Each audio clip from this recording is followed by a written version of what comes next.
Assalamualaikum dan WhatsApp geng internet. Alhamdulillah hari ini cuaca sangat baik. Yang untuk kita ride roda-roda. Hari ini roda-roda station dua daerah menghadiri satu majlis ilmu berkaitan dengan hadis 40 Imam Nawawi bertempat di area Kota Kinabalu. Sudah biasa guna motor Gentra LC 135. Roda-roda santai dan jom kita lain. Kali ini saya hendak menggunakan Gentra Armex karena dalam minggu lepas dan minggu ini saya menggunakan Armex untuk dikerja di barang musik kampung. Beberapa menggunakan Armex pada minggu ini dan minggu lepas banyak berbanding Gentra ini. Jadi bil peluang guna juga ini untuk jalan-jalan pada kali ini. Jadi di mana yang kemarin karena kita telah mengeluarkan satu lagi Gentra baru, yaitu dikenali sebagai BTM, mana ada dua variasi, yaitu BTM LX dan juga BTM F, dan harga juga berbeza. Dan saya belum lagi melihat ataupun meneliti apakah spesifikasi motor tersebut dan apakah perbezaan di antara kedua-dua motor ini. Namun apa yang pasti, yang saya kenal pasti satu itu digunakan untuk off-road dan satu lagi tidak pasti apa. Ya mungkin on-road ataupun off-road ataupun gaya motor lebih ranggi. Ya, apapun saya belum lagi dapat mengulaskan keadaan ataupun terperinci mengenai motor tersebut. Dan harga motor tersebut mengikut jenis. Yang satu tu saya ingat BTM M, mungkin kurang lebih dalam 13.000, dan BTM LX dalam 12.000 lebih. Dan gaya motor tersebut seperti kurang lebih macam motocross. Jadi itu saja yang saya dapat kongsikan sedikit sebanyak info terbaru keluaran beta pada kali ini. Oke, itu saja yang saya dapat bagi info, dan kita teruskan perjalanan roda-roda ke tempat yang dituju.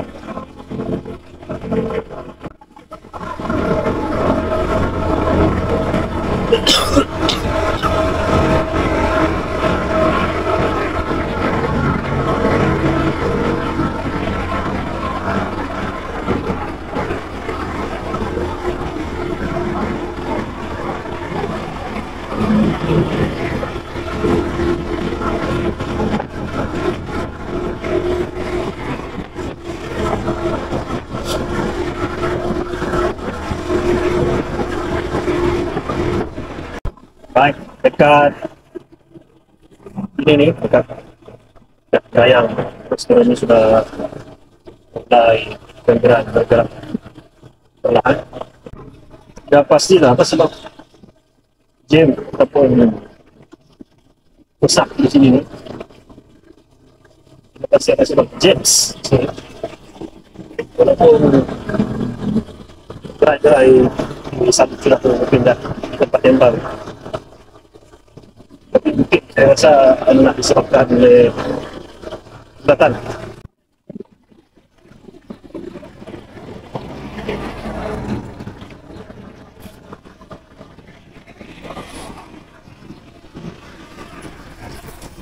Kehilangan motor itu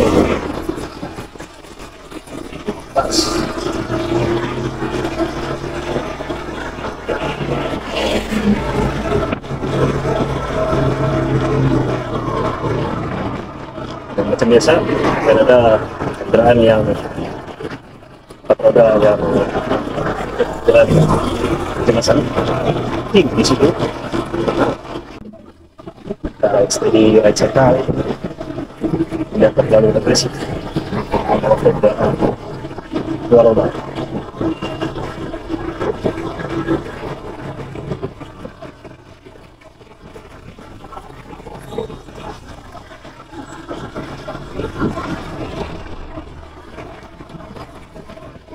Baik, kita ke kanan.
Ini oke sudah nih.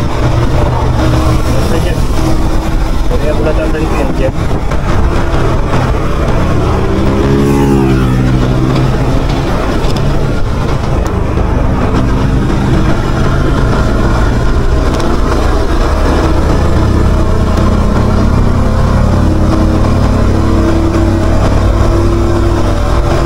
Dia juga ikut sebelah kiri tadi, tapi sana mau pusing U-turn jauh lagi.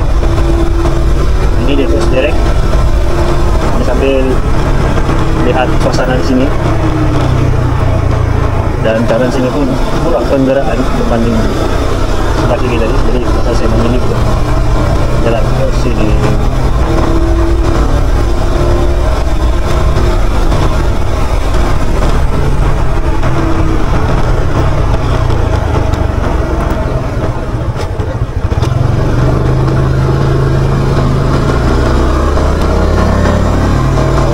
Sampai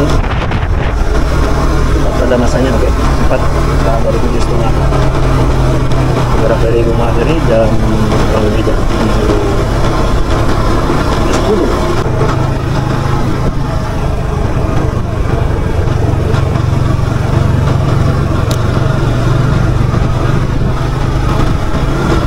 Apabila sampai nanti di tempat yang dituju ini, saya akan sebelum sampai di gate saya akan turunkan.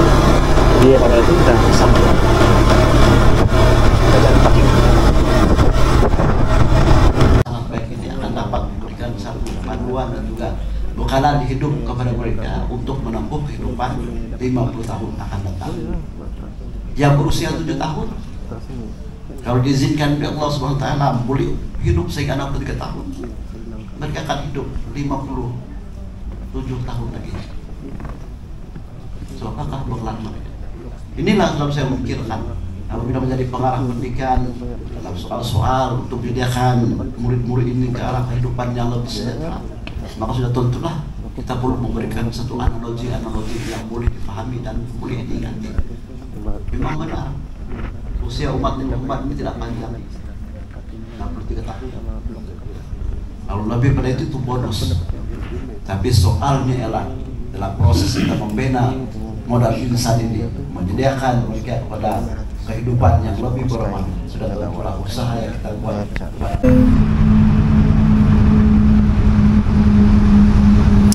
Oke, jom kita pulang. Sudah selesai daurah hadis 40 Imam Nawawi. Jom kita gerak pulang. Bismillahirrahmanirrahim.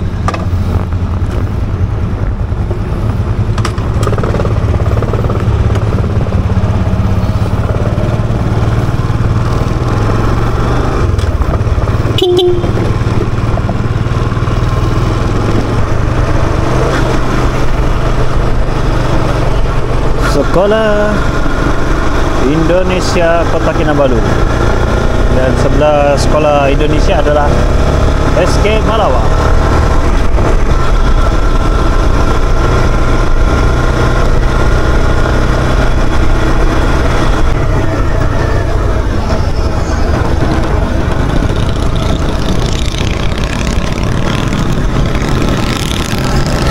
Jadi masa daurah hadis 40 Imam Nawawi, jadi ada 2 slot ceramah. Itu slot yang pertama disampaikan oleh Ustaz Umar dari Jabat Mufti Sabah. Dia memutuskan hadis 5, 6 dan 8. Dan seterusnya slot kedua disampaikan oleh Ustaz Umar juga dari bicara UNS.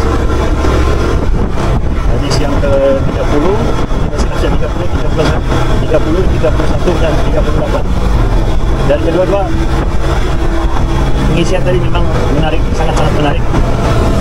Mana slot pertama tadi disampaikan oleh Ustaz Umar dari pejabat di sana, dia mengupas tentang perkara-perkara syubhah yang kita rasa was-was, tapi sebenarnya ada berlaku di dalam masyarakat kita. Jadi persoalan dia, adakah itu halal ataupun haram? Sebagai contoh, pencabutan bertuah, beliau tadi ada sebut. Dan pencabutan bertuah ini ada yang ke arah yang dibolehkan dan ada yang tidak dibolehkan. Tapi juga tentang bagaimana persoalan dia tadi, bagaimana kalau tentang makanan, tentang penyembelihan, bagaimana orang Islam dia menyembelih, tetapi hewan yang disembelih itu digunakan untuk sogit. Sogit ini biasa digunakan di dalam masyarakat Sabah. Jadi bagaimana? Apakah hukumnya? Apakah fatwa? Dan ini bukan fatwa dari saya, ini adalah fatwa dari yang disampaikan oleh pejabat Mufti Sabah. Dan beliau menegaskan, beliau menjelaskan sekiranya sogit yang maksud dia yang ada kaitan ataupun yang ada sama dengan hukum dalam agama. Contohnya, sekiranya ada pasangan yang berdua-duaan, jadi pasangan ini disogit, yang itu dibolehkan sebab berdua-duaan dilarang dalam agama Islam. Tapi sekiranya sogit yang melibatkan akidah, contohnya sekiranya tidak melaksanakan sogit akan menyebabkan kemarahan dewa-dewa ataupun yang telah melibatkan akidah, memang tidak dibolehkan. Memang ternyata haram sebab yang melibatkan akidah. Dan mengenai solat yang kedua, yaitu tentang Ustaz Umar yang menjelaskan dari Ustaz Umar dari UMS tadi, beliau menjelaskan tentang zuhud. Tentang zuhud tadi itu pun memang menarik juga, sebab yang kita paham zuhud ini bermaksud meninggalkan perkara-perkara dunia dan hanya menumpukan perkara-perkara akhir. Sebenarnya itu zuhud ini bermaksud dia lakukan juga perkara dunia dan dalam masa sama dia kejar juga untuk akhirat. Maknanya dunia pun dia tidak tinggal, akhirat pun dia tidak tinggal, dua-dua pun ikut sama.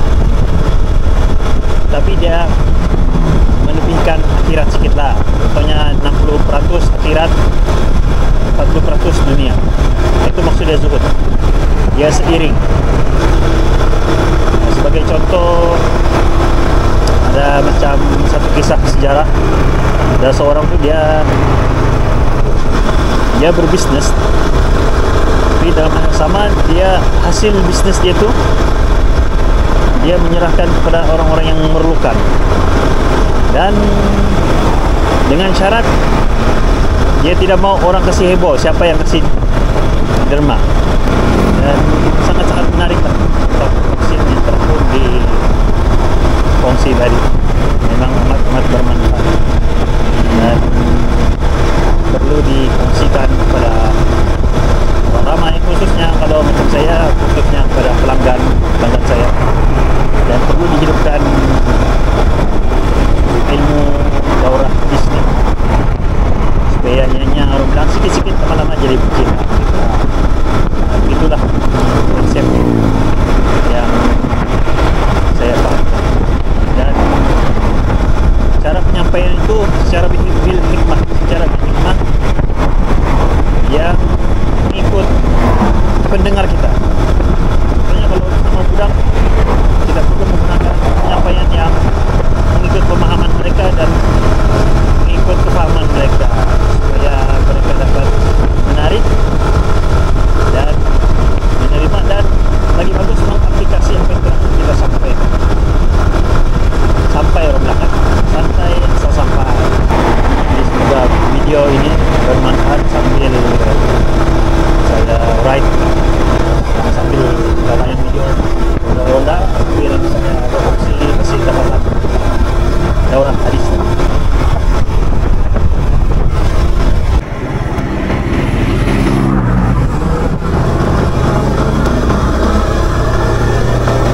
Baik, saya rasa video sampai di sini saja. Semoga bermanfaat.